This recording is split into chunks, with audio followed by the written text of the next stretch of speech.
같이 말씀 보겠습니다. 에베소서 6장 말씀입니다. 에베소서 6장 10절에서부터 20절까지의 말씀 같이 보겠습니다. 에베소서 6장 10절에서부터 20절까지의 말씀을 저희가 드라마 바이블로 함께 경청하겠습니다. 끝으로 너희가 주 안에서와 그 힘의 능력으로 강건하여지고 마귀의 간계를 능히 대적하기 위하여 하나님의 전신 갑주를 입으라. 우리의 씨름은 혈과 육을 상대하는 것이 아니요 통치자들과 권세들과 이 어둠의 세상 주관자들과 하늘에 있는 악의 영들을 상대함이라. 그러므로 하나님의 전신 갑주를 취하라. 이는 악한 날에 너희가 능히 대적하고 모든 일을 행한 후에 서기 위함이라. 그런즉 서서 진리로 너희 허리띠를 띠고 의의 호심경을 붙이고 평안의 복음이 준비한 것으로 신을 신고 모든 것 위에 믿음의 방패를 가지고 이로써 능히 악한 자의 모든 불화살을 소멸하고 구원의 투구와 성령의 검 곧 하나님의 말씀을 가지라. 모든 기도와 간구를 하되 항상 성령 안에서 기도하고 이를 위하여 깨어 구하기를 항상 힘쓰며 여러 성도를 위하여 구하라. 또 나를 위하여 구할 것은 내게 말씀을 주사 나로 입을 열어 복음의 비밀을 담대히 알리게 하옵소서 할 것이니 이 일을 위하여 내가 쇠사슬의 메인 사신이 된 것은 나로 이 일에 당연히 할 말을 담대히 하게 하려 하심이라. 아멘. 오늘 에베소서 6장 10절에서부터 20절까지의 말씀을 가지고 승리가 가져다 준 복이라는 제목으로 함께 말씀을 나누겠습니다. 오늘 말씀은 저희가 세 단락으로 구분이 가능합니다.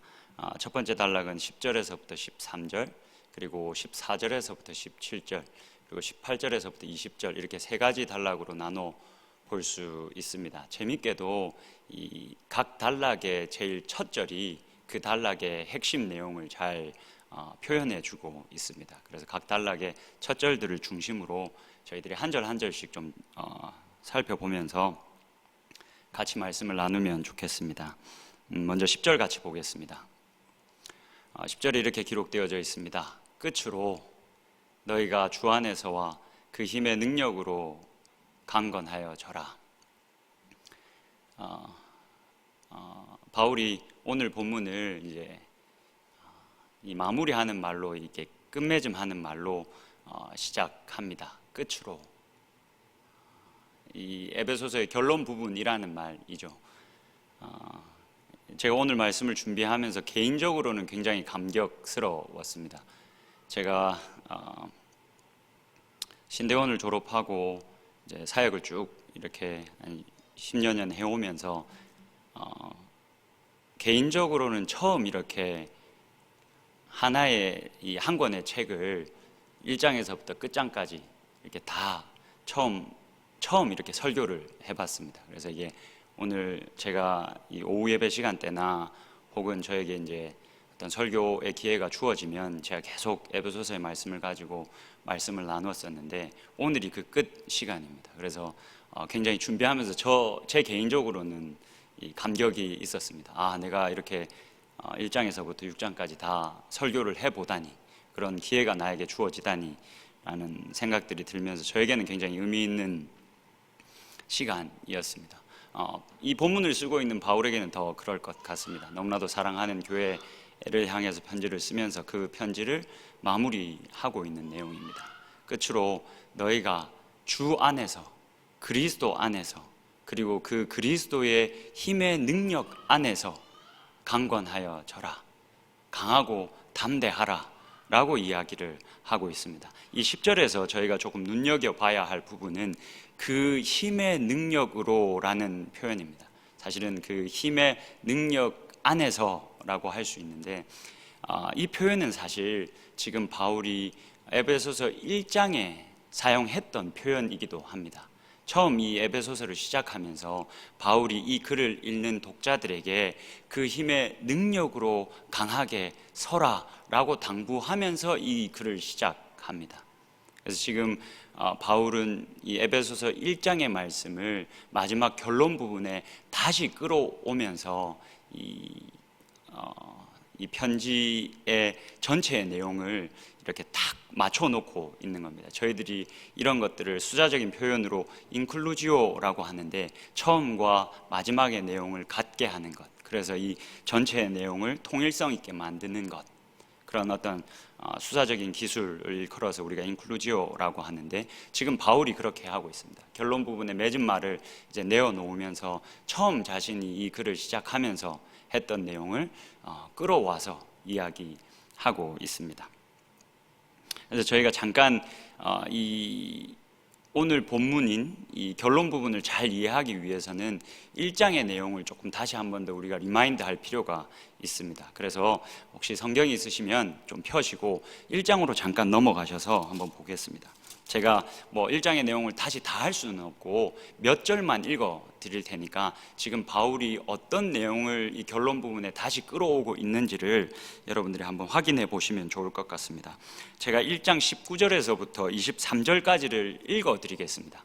여러분들 성경 있으시면 펴고 좀 따라와 주시고 없으시면 제가 읽어 드리는 이 부분을 잘 들어보시면 좋겠습니다. 1장 19절에서부터 23절입니다. 그의 힘의 위력으로 역사하심을 따라, 지금 이 부분을 바울이 6장에서 끌어오고 있는 거죠. 그의 힘의 위력으로 역사하심을 따라 믿는 우리에게 베푸신 능력의 지극히 크심이 어떠한 것을 너희로 알게 하시기를 구하노라. 지금 이 글을 읽는 독자들을 위해 바울이 기도하고 있는 거죠. 이어서 20절 보시면 그의 능력이 그리스도 안에서 역사하사 죽은 자들 가운데서 다시 살리시고 하늘에서 자기의 오른편에 앉히셨다. 하나님이 자신의 그 온전한 능력으로 예수 그리스도를 죽은 자들의 가운데서 살려내실 뿐만이 아니라 하늘 가장 높은 그 보좌에 앉히셨다. 21절입니다. 모든 통치와 권세와 능력과 주권과 이 세상뿐 아니라 오는 세상에 일컫는 모든 이름 위에 뛰어나게 하시고, 이 세상을 주관하고 있는 악한 영들, 이게 통치, 권세, 능력, 주권이라고 표현되어져 있는데 이런 악한 영들을 예수 그리스도 발 아래에 두셨다. 예수 그리스도를 죽음에서 건져내시면서 그리고 하늘 보좌의 왕으로 앉히시면서 무엇 하셨냐면 이러한 악한 영들, 세상의 권력을 가진 자들을 발 아래에 두셨다 라고 이야기합니다. 22절입니다. 또 만물을 그의 발 아래에 복종하게 하시고 그를 만물 위에 교회의 머리로 삼으셨느니라. 이어서 23절. 교회는 그의 몸이니 만물 안에서 만물을 충만하게 하시는 이의 충만함이니라. 그렇게 악한 영들을, 그런 통치와 주권과 권세들을 그리스도의 발 아래에 두시고, 그리고는 예수 그리스도가 교회의 머리가 되셨다. 교회는 예수 그리스도와 연합한 그의 몸이 되었다라는 우주적인 이야기를 합니다. 여러분, 이게 우리들에게 일어난 일입니다. 바울이 이 에베소서 1장에서부터 3장의 이 글들을 쭉 쓰면서 반복적으로 이 이야기를 합니다. 땅에 있는 것들을 바라보지 마라. 우리가 볼 때에 우리의 현실은 그런 것 같이 않아 보일지 몰라도 실상 이 천상에서 어떤 일이 일어났냐면 하나님의 그 엄청난 능력으로 예수 그리스도를 죽음에서 살리시고 건지시고 하늘 보좌의 높은 곳에 왕으로 앉히시고 너희들을 그와 연합하게 하셨다. 제가 이 이야기를 나눌 때마다 제 목소리가 커집니다. 여러분, 이거 엄청난 일이지 않습니까? 우리들 눈에 보이지 않지만 지금 우리가 왕의 자리에 오르신 예수 그리스도와 연합되어져 있는 자들입니다. 한 몸으로 예수 그리스도와 연합되어져 있는 자들입니다. 이게 우리의 실존입니다.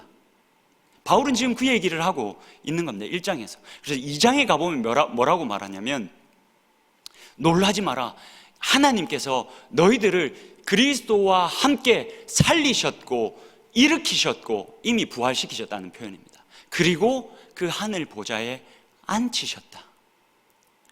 지금 내가 별 볼 일 없이 살아가는 것 같아 보여도 속지 마라. 실상 천상에서는 어떤 일이 일어났냐면 그리스도를 살릴 뿐만이 아니라 너희들을 그리스도와 함께 살리시고 너희들을 그리스도와 함께 그 왕의 보좌에 앉히셨다. 우리들 가운데 실제적으로 이런 일이 일어났다라고 선포하는 것이 에베소서 전반부의 이야기입니다. 여러분, 이걸 바울이 계시를 받아서 깨달았습니다. 이 바울이 얼마나 살떨렸겠습니까? 지금 내가 볼 때는 나는 너무 고난 중에 있고 배가 몇 번이나 파선하고 돌에 몇 번이나 맞고 남들이 볼 때는 허름하고 별 볼 일 없어 보이는데 하나님 뭐라고 말하시냐면 지금 눈에 보이는 것들에 속지 마라.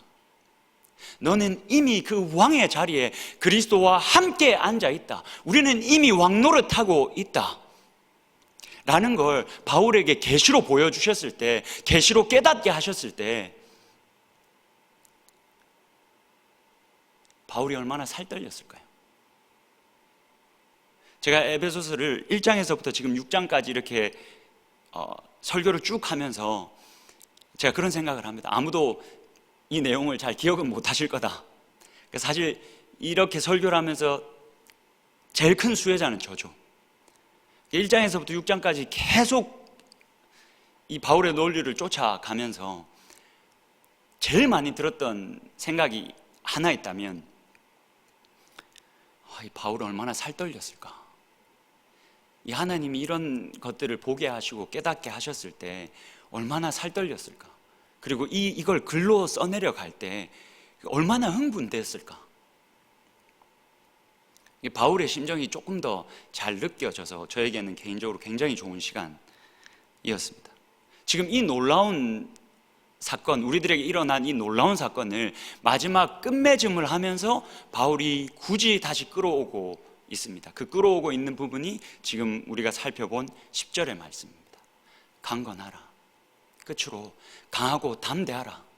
이 글을 읽는 모든 하나님의 백성들아, 담대하라. 그리스도 안에서, 그리스도의 그 엄청난 능력 안에서 담대하라. 우리는 별 볼 일 없지만 우리와 연합한 그 그리스도 안에서, 그리스도의 능력 안에서 강하고 담대하라 라고 말합니다. 저희 넘어가서 11절 같이 한번 보겠습니다. 11절 한 번만 같이 읽어보면 좋겠습니다. 11절 같이 읽겠습니다. 시작.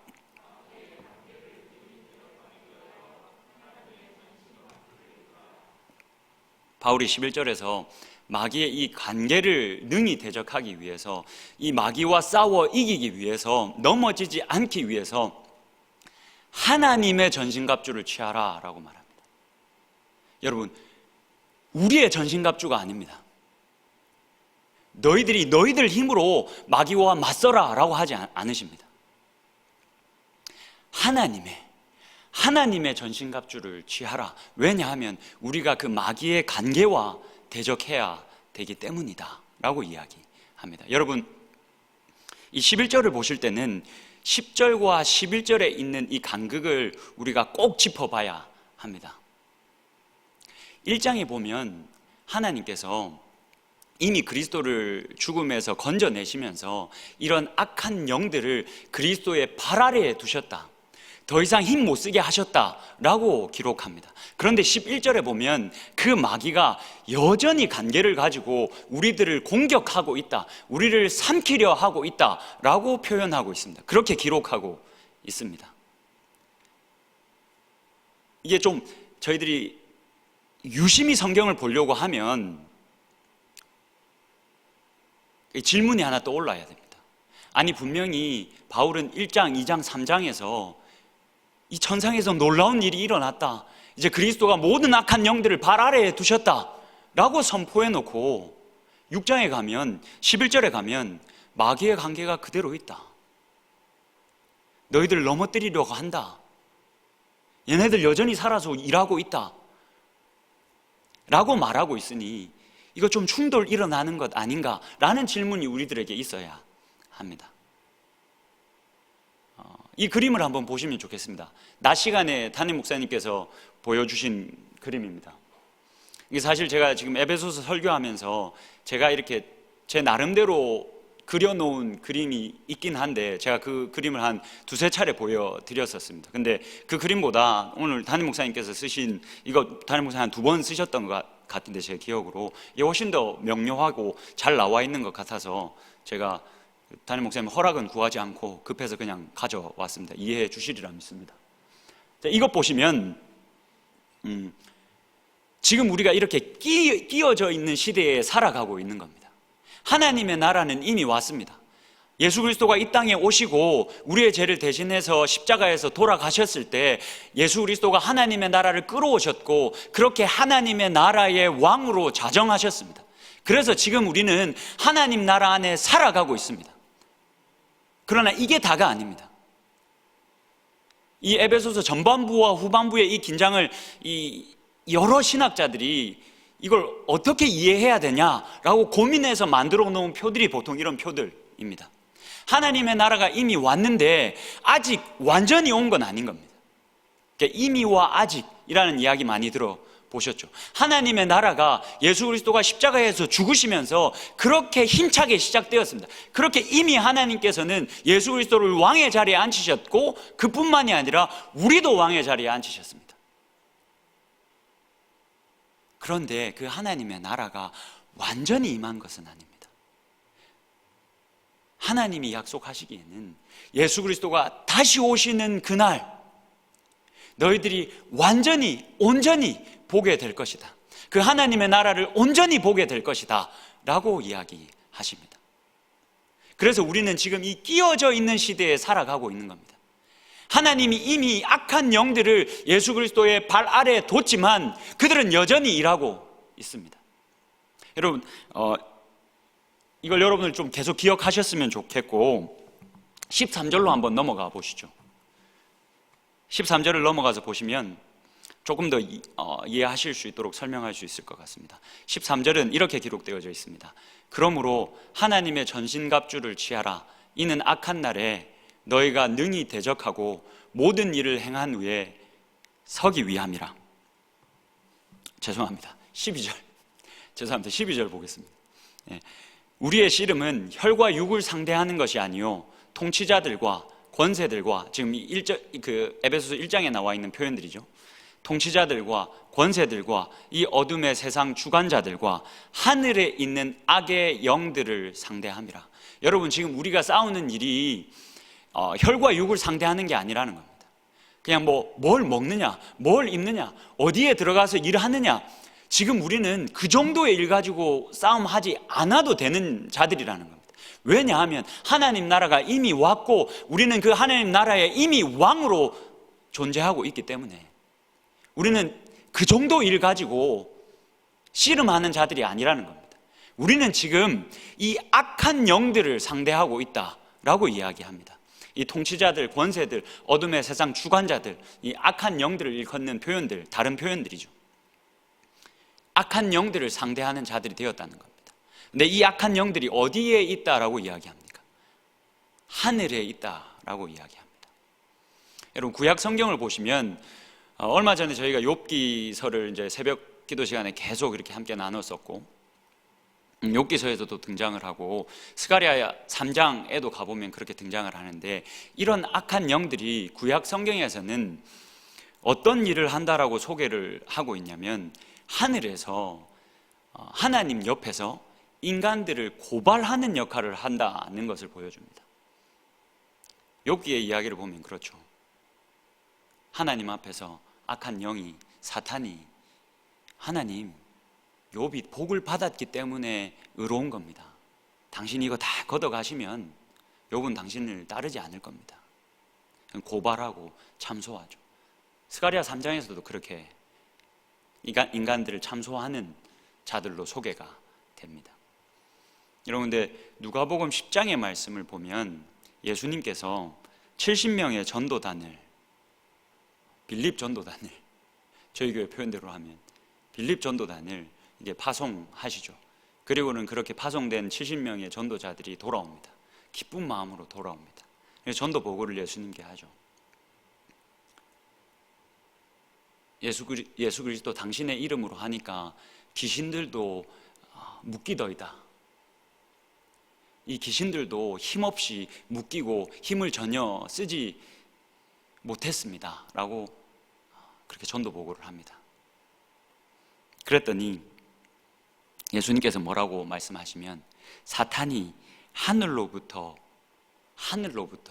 번개같이 떨어지는 것을 내가 보았다. 여러분, 예수 그리스도가 이 땅에 오시고 우리를 위해서 사역하시고 십자가에서 죽으시고 부활하시면서 그 악한 영들을 이 하늘에서 설 자리를 잃어버렸습니다. 하늘에 하나님 옆에 서서 인간들을 향해서 참소하고 고발할 수 있는 그 자리를 잃어버렸습니다. 왜냐하면 예수 그리스도가 그들을 이겨버리셨기 때문입니다. 예수 그리스도가 우리의 죄를 다 지시고 대신해서 죽으셔서 우리의 죄값을 다 지불해 버리셨기 때문에 이 악한 영들이 더 이상 하나님 앞에 서서 인간들을 고발하고 참소할 수 있는 여지가 없어져 버렸습니다. 그런데 오늘 본문을 보면 그 악한 영들이 하늘에 있다라고 이야기합니다. 이건 유대인들이 하늘에 대해서 가지고 있는 개념에 대한 이해가 필요합니다. 유대 문헌들을 쭉 살펴보면 이 유대인들은 하늘이 몇 층으로 나누어져 있다라고 생각을 했습니다. 그러니까 고린도후서 12장에도 가보면 바울이 하늘을 설명하면서 이거 아닙니다. 이거 나중에 해주십니다. 고린도후서 12장에 가보면 셋째 하늘에 갔다 왔다라고 이야기를 합니다. 하늘을 세 개로 나누고 있는 거죠. 근데 다른 유대 문헌들을 쭉 보면 막 그 하늘이 10개로 나누어져 있기도 하고 5개로 나누어져 있기도 합니다. 그래서 이게 좀 우리랑은 이 하늘에 대한 개념 자체가 좀 다릅니다. 근데 동일한 것은 하나님이 가장 높이 계시다, 가장 높은 하늘에 계시다. 이게 바울이 설명하고 있는 이 셋째 하늘도 가장 높은 하늘입니다. 그 가장 높은 하늘에서 이 악한 영들이 힘을 잃고 떨어져 버렸습니다. 그러니까 바울이 고린도후서에서 소개하고 있는 하늘의 개념대로라면 두 번째 하늘 정도 될 겁니다. 첫 번째 하늘은 이제 해달별이 있는 공간이고, 두 번째는 악한 영들이 거하는 공간, 세 번째 하늘은 가장 높은 하나님이 계시는 공간. 그 아래에서 악한 영들을 발등상 아래에 두고 계시는 거죠. 여하튼 중요한 것은 예수 그리스도로 말미암아 이 악한 영들이 여전히 하늘에 있긴 하지만 가장 높은 곳에서 떨어져서 이제 인간들을 고발하고 참소하는 자리를 잃어버렸다는 겁니다. 그렇게 하늘에서 쫓겨나서 이들이 뭐 하냐면 이제 땅으로 내려와서 믿는 자들을 계속 깨는 겁니다. 믿는 자들에게 찾아와서 계속 깨는 겁니다. 네 모습을 봐봐. 지금 네가 살고 있는 모습을 봐봐. 네가 무슨 왕이야. 여기 하나님 나라가 어디 있어. 네가 무슨 왕이야. 네가 지금 살고 있는 거 봐봐. 너 지금 돈 없잖아. 너 갈 곳 없잖아. 너 앞뒤가 다 막힌 것 같잖아. 그렇게 이 땅에 내려와서 계속 참소하는 거죠. 그렇게 이 악한 영들이 이 땅에 내려와서 믿는 자들을 계속 그렇게 깨고 있어서 바울이 뭐라고 말하냐면, 이 끼어져 있는 세대를 살아가는 너희들아, 하나님의 전신갑주를 취하라. 하나님의 전신갑주를 취해서 이 마귀의 계략에 넘어지지 않게 굳건히 서 있어라 라고 명하고 있는 겁니다. 13절 보겠습니다. 13절 다 같이 한번 읽어보면 좋겠습니다. 같이 읽겠습니다. 시작.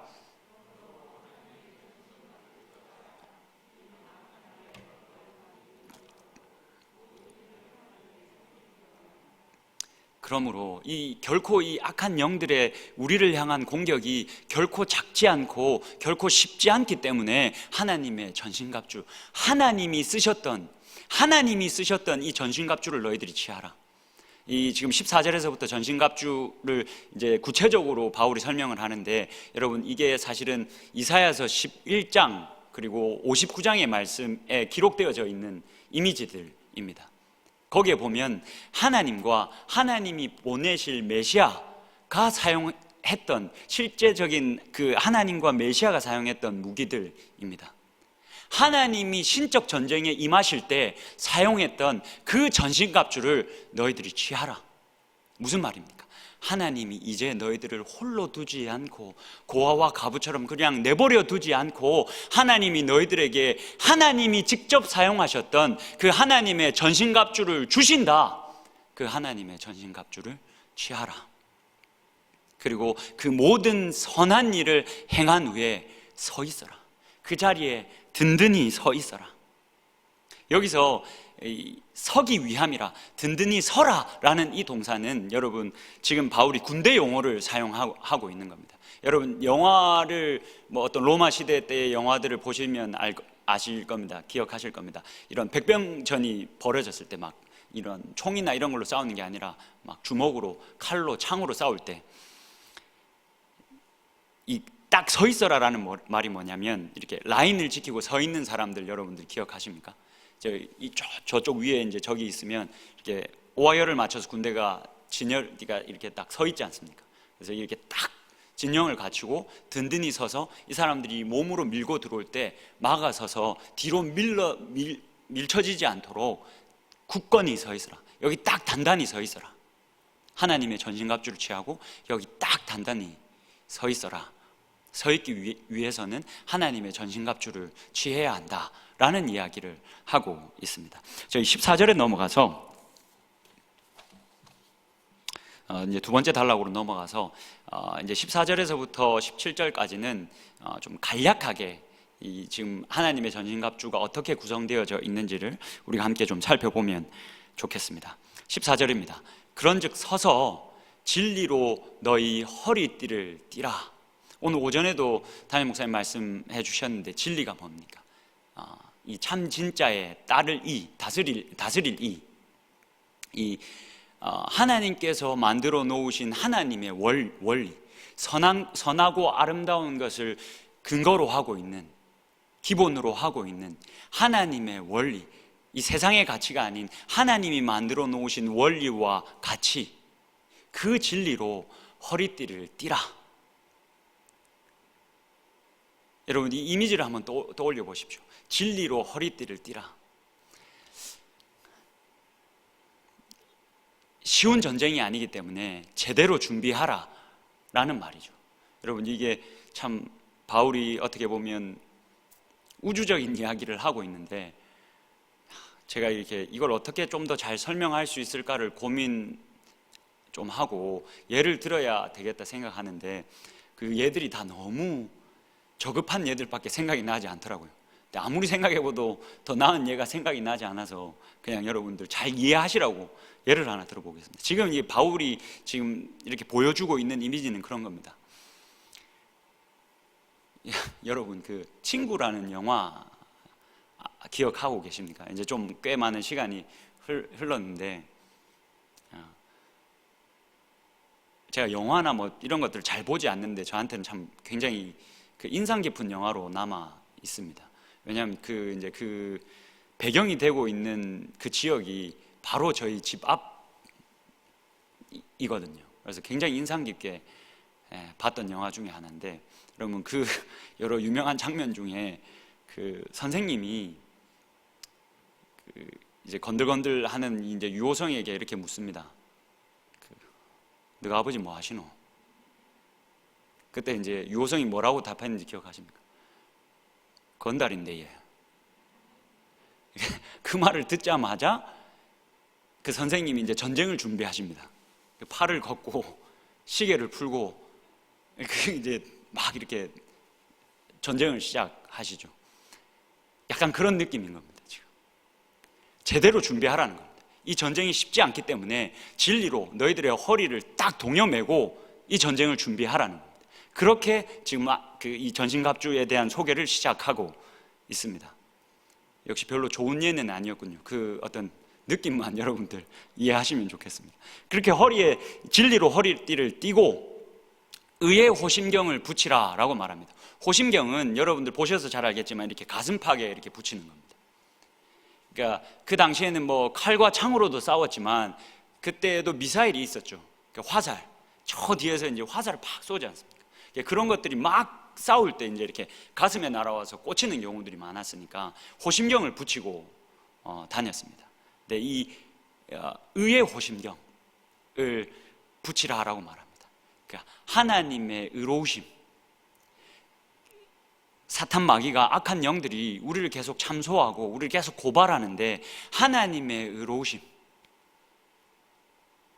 우리들의 가슴팍에 붙이고 그 공격들을 이겨내라. 우리는 의롭지 못하지만, 우리는 여전히 죄 가운데 거하지만, 그래서 계속 사탄이 봐봐, 뭐가 변했니? 예수 믿고 네가 뭐가 변했니? 예수 믿었으면, 정말 이 하나님 나라가 왔으면 너한테도 죄가 없어야 되는 거 아니니? 근데 너 하나도 안 변했잖아. 하나님 나라 안 왔다니까 라고 계속 공격하지만, 우리는 여전히 의롭지 못하지만 하나님의 의로우심을 호심경으로 붙이고 그 마귀의 공격을 막아내라 라고 이야기를 하고 있는 겁니다. 15절을 보시겠습니다. 평안의 복음이 준비한 것으로 신을 신으라. 지금 이 15절의 말씀도 이사야서의 말씀을 지금 바울이 가지고 오고 있는 겁니다. 좋은 소식을 들고 산을 넘는 자들의 발이 아름답다. 에베소서 2장 17절에 가보면 그분이 예수 그리스도시다.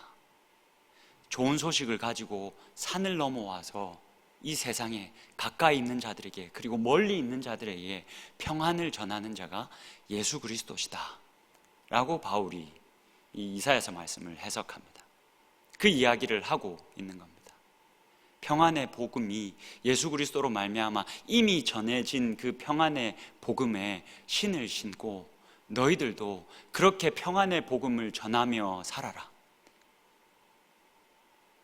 라고 이야기를 하고 있는 거죠. 16절입니다. 모든 것 위에 믿음의 방패를 가지고 이로써 능히 악한 자의 모든 불화살을 소멸하라. 자, 여기서 보면 방패는 여러분 이런 작은 방패가 아니라 당시에 로마 군인들이 썼었던 이게 전신을 다 가릴 수 있는 방패, 큰 방패를 의미합니다. 당시에 이 로마 군인들이 이 큰 방패를 가지고 나가면서 물에 흥건히 적셨습니다. 왜냐하면 그 당시에는 이 불화살이 굉장히 큰 강력한 무기였습니다. 그래서 저 멀리서 불화살을 막 쏘아대면 진영이 흐트러질 수밖에 없었습니다. 그래서 그 불화살을 막아내기 위해서 큰 방패에 물을 흥건히 적셔서 그 화살들을 막으면서 전쟁을 했습니다. 그 큰 방패를 가지고, 이 믿음의 큰 방패를 가지고 이 악한 영들이 쏘는 모든 불화살들을 소멸하라라고 이야기합니다. 여러분, 여기서 믿음이라는 단어가 굉장히 중요합니다. 에베소서 자체에서도 중요하고 사실 바울 서신 전체에 너무나도 중요한 단어가 이 믿음입니다.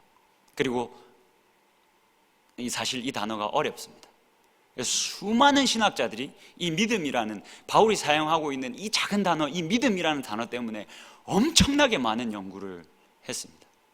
그 이야기를 제가 에베소서 설교하면서 간혹 드리긴 했는데 지금도 짧게만 드리겠습니다. 이 믿음이라는 단어가 기본적으로 믿음이라고 우리 한글 개역 개정에서는 다 믿음이라고만 번역을 해두었지만 신실함이라고도 번역할 수 있습니다.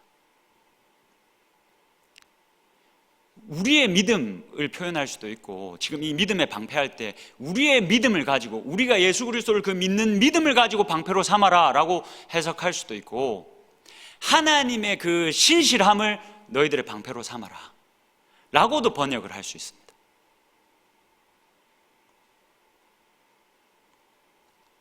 이 단어 자체가 그렇게 애매합니다. 그런데 바울은 이 단어가 그 애매하도록 그냥 그대로 둬버립니다.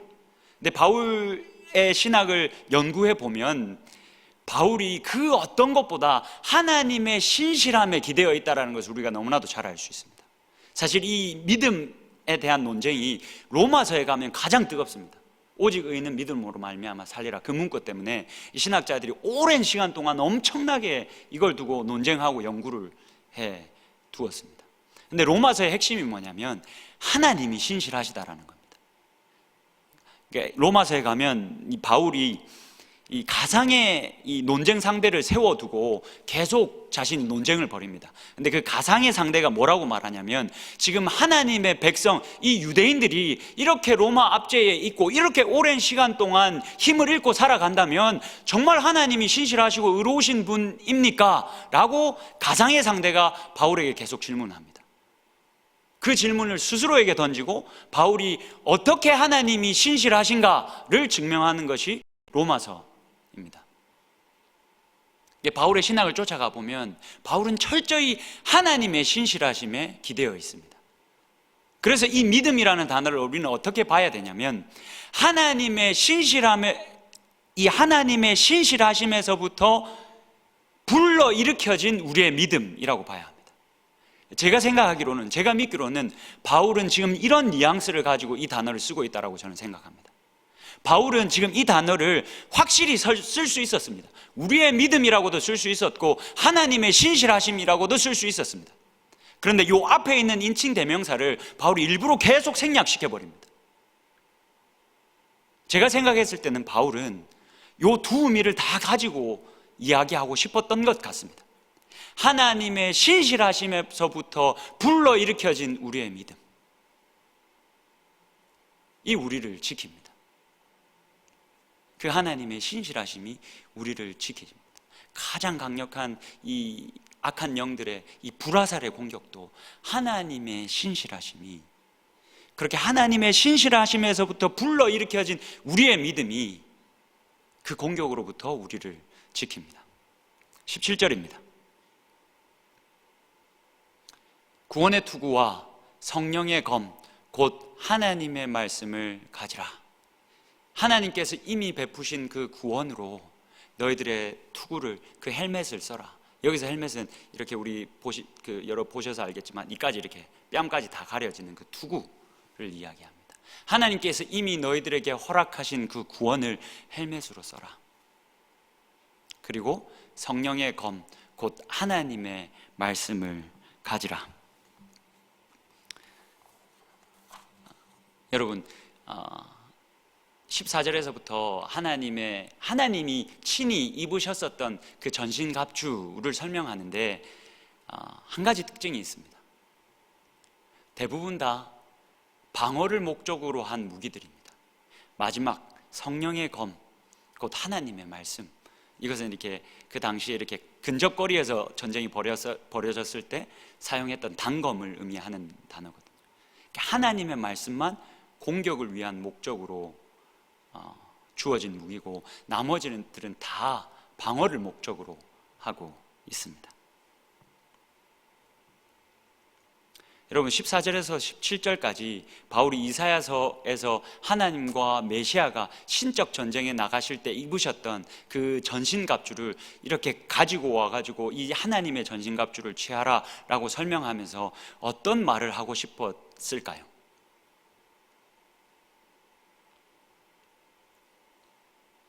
제가 이 말씀을 준비하면서 그런 느낌을 받았습니다. 하나님이 지키신다.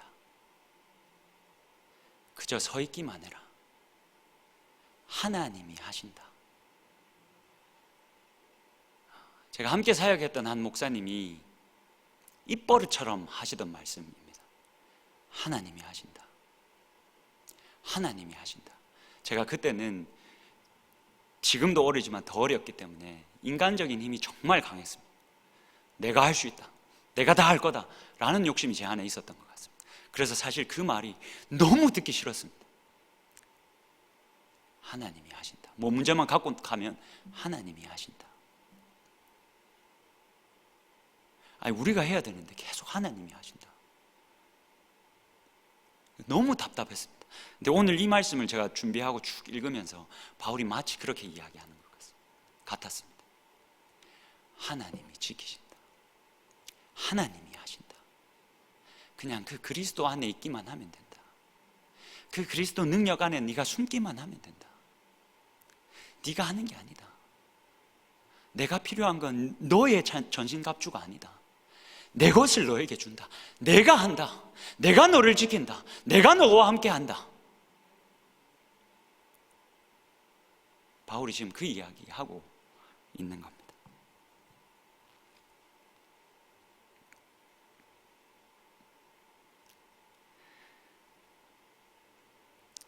여러분, 그래서 제가 이 말씀을 보면서 그런 느낌을 시간이 많이 됐네요. 넘어가겠습니다. 18절 보겠습니다. 마지막 18절과 20절까지의 말씀만 보고 마무리하겠습니다. 18절입니다. 그래서 지금 18절, 19절, 20절은 사실 바울이 이제 기도하라라고 말합니다. 그러니까 하나님의 전신갑주를 취하고 우리가 그렇게 든든히 서 있으려면, 딱 이렇게 악한 영들의 공격에 흔들리지 않고 딱 서 있으려면 실제적으로 어떻게 해야 되느냐를 이제 18절부터 이야기합니다. 18절에서는 기도하라 라고 말하고 19절, 20절은 바울이 나를 위해서도 기도해 달라 라고 이야기합니다. 18절 보시면 이렇게 기록되어져 있습니다. 모든 기도와 간구를 하되 항상 성령 안에서 기도하고 이를 위하여 깨어 구하기를 항상 힘쓰며, 하나님의 전신갑주를 취하는 것을 위하여 깨어 구하기를 항상 힘쓰며, 마지막을 같이 읽어보면 좋겠습니다. 같이 읽겠습니다. 시작. 성도를 위하여 구하라. 나만을 위해서 구하지 말고 여러 성도를 위해서 함께 구하라. 함께 여러 성도를 위해서 기도하면서 그렇게 굳건히 서 있어라 라고 이야기합니다. 여러분, 제가 지금 우리 교회에서 1년 동안 사역하면서 이제 조금 교구장님들과 리더분들과 호흡이 맞아 가는 것 같습니다. 리더분들이 교구장님들과 마음을 잘 맞춰주시고, 교구원들이 세세한 일들이 일어날 때마다 빨리 교구장님들에게 이야기해 주십니다. 그리고 교구장님이 바로 저에게 알려주십니다. 그러면 제가 바로 전화를 해서 기도를 해드린다든지 아니면 필요하면 찾아가서 만난다든지 그렇게 하고 있습니다. 제가 기도해 드릴 때마다 내 기도에 무슨 능력이 있을까라는 마귀의 공격이 계속 옵니다. 야, 네가 뭔 능력이 있어서 네 기도하는 게 뭐가 힘이 되겠냐, 네 기도가 뭔 상황을 바꿔놓겠냐 라는 의심을 계속 저에게 줍니다. 그런데 그렇게 함께 힘든 상황에 놓인 분을 위해서 함께 기도하면 나중에 이렇게 돌려서 얘기가 들어옵니다. 너무 큰 위로를 받았다고. 여러분, 제 기도에, 그 교구장님의 기도에 능력이 있겠습니까? 그렇지 않습니다. 그 기도를 들으시는 하나님께 능력이 있습니다. 바울이 그것을 너무나도 잘 알고 있었습니다. 그래서 너희들이 딱 이렇게 맞고 서서 함께 서 있는 자들을 위해서 서로 기도해라. 그러면 하나님께서 그 기도를 들으시고 하나님이 일하신다. 하나님이 너희들을 지키신다. 하나님이 너희들을 보호하신다. 그러니 함께 딱 자리 잡고 서서 서로를 위해서 기도해라. 그리고 묶여져 있는 나를 위해서도 빼먹지 말고 기도해 주십시오. 하나님이 그렇게 나를 지키시지 않으면 나는 아무것도 아니고 아무 일도 할 수 없는 자입니다. 나를 위해서도 기도해 주십시오 라고 기도하면서 이 에베소서 전체의 내용을 마무리합니다. 여러분, 강하고 담대하십시오. 예수 그리스도가 이미 승리하셨습니다. 지금 우리들의 눈에 보이지 않아서 그렇지 진짜 승리하셨습니다. 그리고 우리를 그 승리에 참여시키셨습니다. 왕의 보좌에 지금 우리를 같이 앉히셨습니다. 그러니 여러분, 강하고 담대하십시오. 하나님이 자신이 이미 승리하신 하나님의 전신갑주를 우리들에게 주셨습니다. 그 하나님의 전신갑주를 취하고 굳건히 서서 함께 서 있는 자들을 위해서 함께 기도하면서 늘 승리를 맛보며 살아갈 수 있는 저와 여러분이 될 수 있기를 주님의 이름으로 축복합니다.